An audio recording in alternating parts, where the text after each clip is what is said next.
Corona काल में मरने वालों की संख्या को लेकर गड़बड़ी बताते हुए पंचकुला विकास मंच के देवराज शर्मा ने बताया कि एक अधिसूचना जारी की गई थी यूएलबी के माध्यम से, जिसके निर्देशानुसार हम आपको बता दें कि 5 लोगों का टीम का गठन होना था, जिनको तो 2,000 रुपये प्रोत्साहन राशि यानी कि इंसेंटिव मिलने थे। उस संख्या को लेकर, कोरोना काल में मरने वालों की संख्या को लेकर, इसके अलावा उस राशि को लेकर गड़बड़ी का आरोप लगाते हुए नगर निगम पंचकुला द्वारा कोरोना काल में मरने वालों की संख्या को लेकर गड़बड़ी की गई है। इसके अलावा जो प्रोत्साहन राशि देनी थी वो कुछ अफसरों की मिलीभगत से अफसरों को भी दी जा रही है। हम आपको बता दें कि 5 लोगों की टीम का गठन होना था, जिसमें ग्राउंड स्टाफ में जो लोग ब्यूरी करेंगे या दफनाने या क्रेमेशन करने का काम करेंगे, पंचकुला म्यूनसिपालिटी के अंदर जो क्रेमेशन ग्राउंड बनाया था, उन लोगों को प्रोत्साहन राशि दी जाएगी। मगर मिलीभगत के चलते जो है तो कुछ एएसआई, 2 एएसआई और सीएसआई को भी ये पेमेंट रिलीज़ की गई है। इन आरोपों को जानकारी देते हुए देवराज ने क्या कहा वो हम आपको सुनाते हैं। इसके अलावा पंचकुला के नगर निगम मेयर ने इस आरोपों को बेबुनियाद बताया और उस बारे में उन्होंने क्या कहा वो भी हम आपको सुनाते हैं। अपने नगर निगम के ऊपर एक आरोप लगाए हैं पंचकुला विकास मंच की ओर से, उस बारे में थोड़ी सी जानकारी दीजिए। ऐसा है कि मेरे पास कुछ डॉक्यूमेंट्स आए थे जिसमें बिल्कुल साफ साफ है कि जितने भी कोरोना काल में डेथ हुई हैं यहाँ पंचकुला के अंदर, उनके संस्कार के लिए हरियाणा सरकार ने ये फिक्स किया था कि भी जो अभी आदमी उसका संस्कार करेगा उन कर्मचारियों को 2,000 रुपये पर बॉडी के हिसाब से दिए जाएंगे। उसके बाद जब मैंने वो रिकॉर्ड देखा तो रिकॉर्ड में क्या है कि 2,000 के हिसाब से पहली चीज़ तो ये है कि इनकी गिनती में बहुत फ़र्क है, जबकि शमशान घाट का रिकॉर्ड तो ये बता रहा है कि तकरीबन 550-600 आदमियों का संस्कार हुआ है, मगर ये 980 के करीब बता रहे हैं जिसकी ये पेमेंट करने जा रहे हैं। दूसरी बात, जो पेमेंट की जा रही है, जिन लोगों ने संस्कार किए हैं, जो मज़दूर हैं, जो स्वीपर हैं, उनको पेमेंट तो दी जाए, उसमें हमारा कोई ऑब्जेक्शन नहीं है। पर जो मेरा ऑब्जेक्शन ये है कि इसमें 4 आदमी ऐसे हैं जिन्होंने कभी एक दिन भी वहाँ जाकर ड्यूटी नहीं दी। नंबर 1, ये आप कैसे चिन्हित कर सकते हैं कि उन्होंने कभी भी ड्यूटी नहीं दी? क्योंकि जो शमशान घाट का रिकॉर्ड है, जो लोग संस्कार करते थे उनके नाम लिखे जाते थे। और दूसरी बात, ये अधिकारी में है, इनका नाम नोडल अफसर के साथ जोड़ा गया है।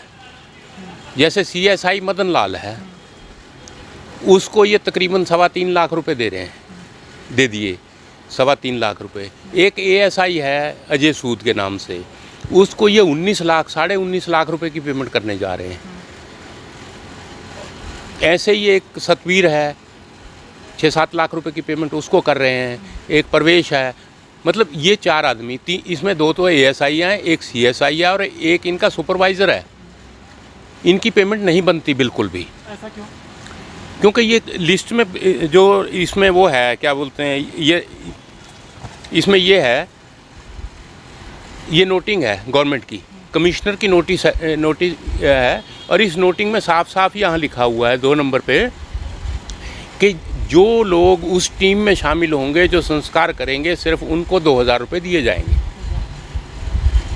तो मेरा सवाल ये है कि जैसे ये CSI को दे रहे हैं, ये CSI तो ये चीफ एग्जीक्यूटिव इंजीनियर के साथ म्यूनिसिपल कॉरपोरेशन के जो अंकित लोहान जी एक्सियन है, उनके साथ जोड़ा गया है टीम में, तो ये पैसे कैसे लेंगे?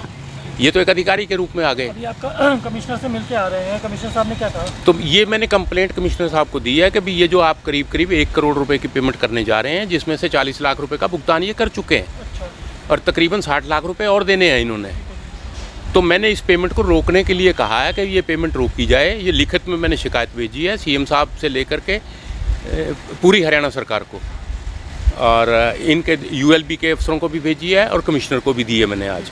और उनसे मैंने ये रिक्वेस्ट की है कि इसकी जांच करवाई जाए और प्रॉपर जांच के मुताबिक जितनी भी गड़बड़ियां हैं उसको निकाल करके जो सही पेमेंट है वो करवाई जाए। कमिश्नर ने क्या आश्वासन दिया? कमिश्नर साहब ने ये कहा है कि ये गरीब आदमी कुछ हैं, उनकी पेमेंट देनी ज़रूरी थी, मगर उस पर मैंने उनको एक ही जवाब दिया कि जो इसमें ASI CSI या अधिकारी में मानते हैं, उनकी 4-5 आदमियों की पेमेंट बिल्कुल रोक दी जाए, उस पर जांच करिए। और जो बिल्कुल गरीब आदमी है जिसने संस्कार किए हैं वाकई रिस्क लेकर के कोरोना काल में, उनकी पेमेंट आप चाहे करवा दीजिए। विकास मंच द्वारा एक आरोप लगे हैं निगम के ऊपर कि कोरोना काल में डेड बॉडी के नंबरों पर धांधली है।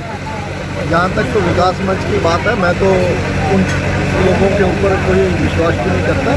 पर जहाँ तक डेड बॉडी की बात है, वो हमारे यहाँ से हर चीज़ का डेथ सर्टिफिकेट इशू होता है। कोई गैर डेथ सर्टिफिकेट की कोई डेड बॉडी जलाई नहीं जाती और हर एक का प्रॉपर डेथ सर्टिफिकेट इशू होता है। कोरोना के दौरान भी सेक्टर 28 के अंदर प्रॉपर हमारा कोविड का वहाँ पर प्रोटोकॉल के तहत सारे दाह संस्कार किए गए, तो उनका प्रॉपर रिकॉर्ड मेंटेन हो रहा है। फिर भी मैंने उसकी इंक्वायरी मार्क कर दी है और 3 मेंबरी कमेटी उसकी जांच कर रही है। तब तक के लिए जो पहले पेमेंट हो चुकी है 30-32 लाख की, उसके बाद की पेमेंट रोक दी गई। सर एक चीज़ और, उन्होंने ये कहा कि यूएलबी में 2000 रुपये इंसेंटिव बोला गया था ग्राउंड स्टाफ को। गलत किसी ने आपको इन्फॉर्मेशन दी है। सरकार की तरफ से पर डेड बॉडी 10,000 रुपया मिलना है। 5 लोगों की टीम 5 लोगों की टीम को 2-2 हज़ार रुपया 5 लोगों को मिलना है और उसी हिसाब से ही सबको डिस्ट्रीब्यूट किया जाएगा।